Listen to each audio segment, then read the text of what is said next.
গত 5ই জানুয়ারি থেকে নিখোঁজ ছিলেন শেখ শাহজাহান। কলকাতা হাইকোর্টের প্রধান বিচারপতি টি.এস. শিবজ্ঞানম রাজ্যকে সাফ জানিয়ে দিয়েছিলেন শেখ শাহজাহানকে গ্রেফতারিতে কোনো নিষেধাজ্ঞা নেই।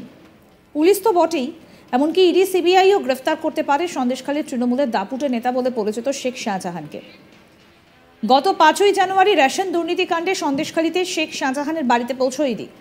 সেখানে শাহজাহানের সন্ধান পায়ননি ইডির তদন্তকারীরা, উল্টে আধিকারিকদের ওপর চড়াও হয় স্থানীয়রা।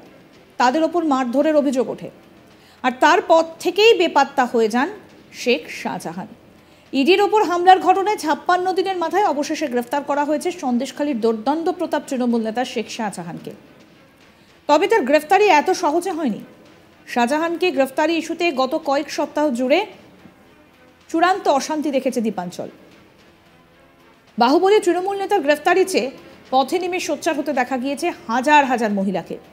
অবশেষে সন্দেশখালী থেকেই গ্রেফতার করা হয়েছে শেখ শাহজাহানকে। তার নামে এফআইআর করা হয়, এফআইআর 8 আর এফআইআর 9। এই দুটো কাগজে কি রহস্য লুকিয়ে রয়েছে বলুন তো?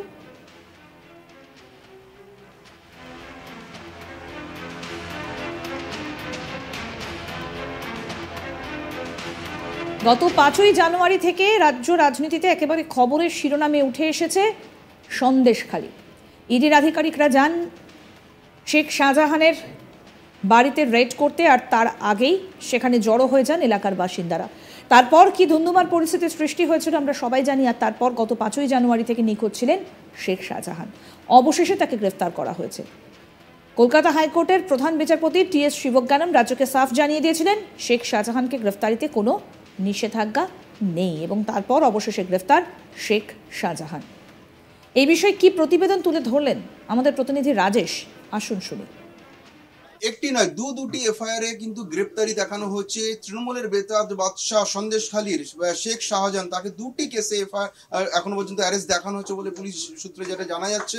কারণ তার বিরুদ্ধে প্রথমে সব মিলিয়ে নাজার থানায় 3টে এফআইআর হয়েছিল। প্রথম এফআইআরটি করেছিল পুলিশ, সুমোটো এফআইআর করেছিল, মানে স্বতঃপ্রণোদিত একটি মামলা রুজু করেছিল। দ্বিতীয় যে এফআইআরটি হয়েছিল সেটি ইডির অভিযোগের ভিত্তিতে একটি এফআইআর হয়েছিল, যেটা করেছিল নাজার থানা পুলিশ। এবং তৃতীয়টা হয়েছিল শেখ শাহজাহানের ঘনিষ্ঠদের অভিযোগের ভিত্তিতে ইডির বিরুদ্ধে এফআইআর হয়েছিল।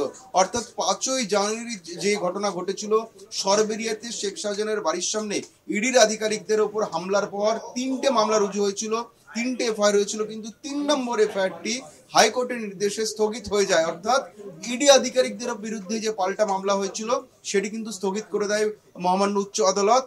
কিন্তু যে বাকি দুটি এফআইআর ছিল তার মধ্যে একটি ইডির অভিযোগের ভিত্তিতে রেজিস্টার হওয়া এফআইআর, যেটা FIR number 9 5th of January Nazar PS সেটি ছিল, এবং FIR number 8 Nazar PS 5th of January সেই এফআইআর 8 নম্বর যে এফআইআরটা সেটি ছিল পুলিশের সুমোটো এফআইআর। অর্থাৎ স্বতঃপ্রণোদিত হয়ে পুলিশ একটি মামলা রুজু করেছিল, যেটা 8 নম্বর এফআইআর 5ই জানুয়ারি রেজিস্টার করা হয় নাজার থানায়, এবং 9 নম্বর এফআইআরটি করা হয় ইডির অভিযোগের ভিত্তিতে। ফলে এই দুটো এফআইআর ছিল শেখ শাহজাহানের বিরুদ্ধে। তার বিরুদ্ধে এই দুটো এফআইআর তাকে এফআইআর নেমড অ্যাকিউজড করা হয়। অর্থাৎ তাকে মূল অভিযুক্ত করে দুটি এফআইআর ছিল। এখন যেটা পুলিশ সূত্রে যেটা জানা যাচ্ছিল 9 নম্বর এফআইআর, অর্থাৎ যেটি পুলিশের অভিযোগের ভিত্তিতে দায়ের হয়েছিল, সেই এফআইআর এ গ্রেপ্তার করা হয়েছিল শেখ শাহজাহানকে।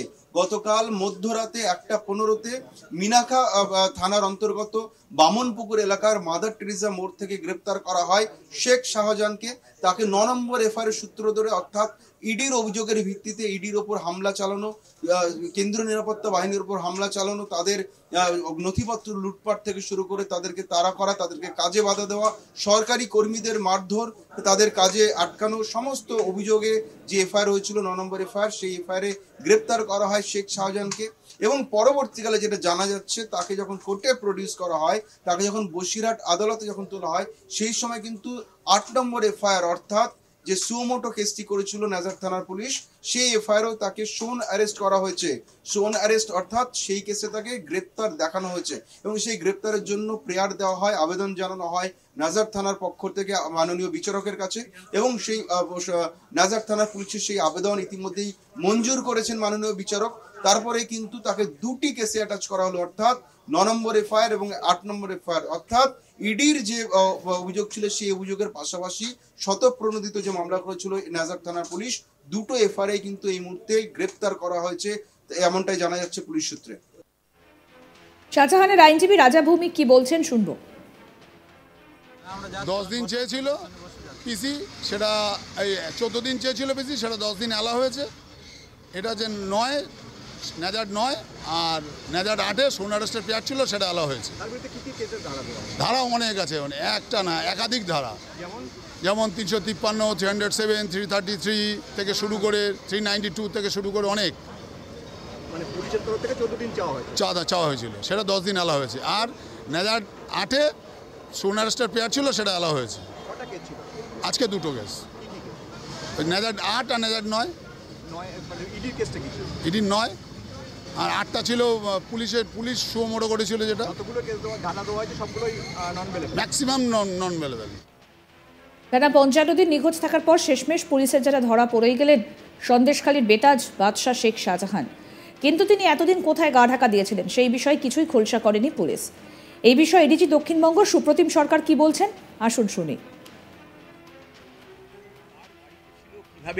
জনপ্রতিনিধিদের একাংশ Sheikh Shahjahan, one of the principal accused in a case which happened on 5th January 2024, where ED officers were assaulted during the course of a raid they were conducting in Najet police area. We have arrested Sheikh Shahjahan yesterday night from Minaka PS area. We have forwarded Sheikh Shahjahan to the Bashirhat court. He'll be placed before the magistrate. We'll ask for police remand and let's see how it goes. Sheikh Shahjahan দেশের বাইরে পালিয়ে গিয়েছিলেন নাকি তিনি কারোর বাড়িতে ঘাপটি মেরে বসেছিলেন সেই বিষয়ে এডিজিকে প্রশ্ন করা হলে তিনি বলেন গোটা বিষয়টা বিচারাধীন। শুনুন কি বললেন সুপ্রতিম সরকার এই বিষয়ে। কার বাড়িতে ছিল, কিভাবে ছিল, কোথা থেকে অ্যারেস্ট, এটা তদন্তের বিচার্য বিষয়। আপনি জানেন এটা আমরা এক্ষুনি রিভিল করব না, আমরা কোর্টকে জানিয়েছি। সেকশন তো 147, 148, 149 অনেকগুলো কেস হয়েছে, আপনারা জানেন। সেই কেসের রেফারেন্সটা আমরা দিয়ে দেবো, সেটা আপনারা কোর্ট থেকে পেয়ে যাবেন। পাশাপাশি তিনি অনুরোধ করেন ধর্মীয় কারণে যাতে জাতিগত বিদ্বেষ বা বিভেদ না হয় সেই আশা রাখবো। কার বাড়িতে ছিল, কোথায় ছিল সেটা তদন্তের বিষয়, এটা রিভিল করব না। অনেকগুলো কেস হয়েছে বলছেন এডিজি দক্ষিণবঙ্গ সুপ্রতিম সরকার। শুনুন।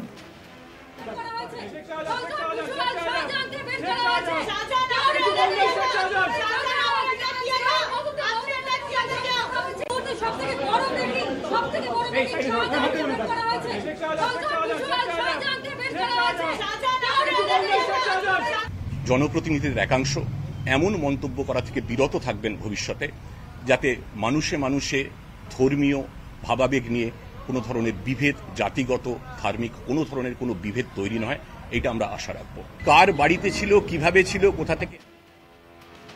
এ বিষয়ে আরও আপডেট পেতে দেখতে থাকুন আজ তাক বাংলার ইউটিউব চ্যানেল, সাবস্ক্রাইব করে নিন।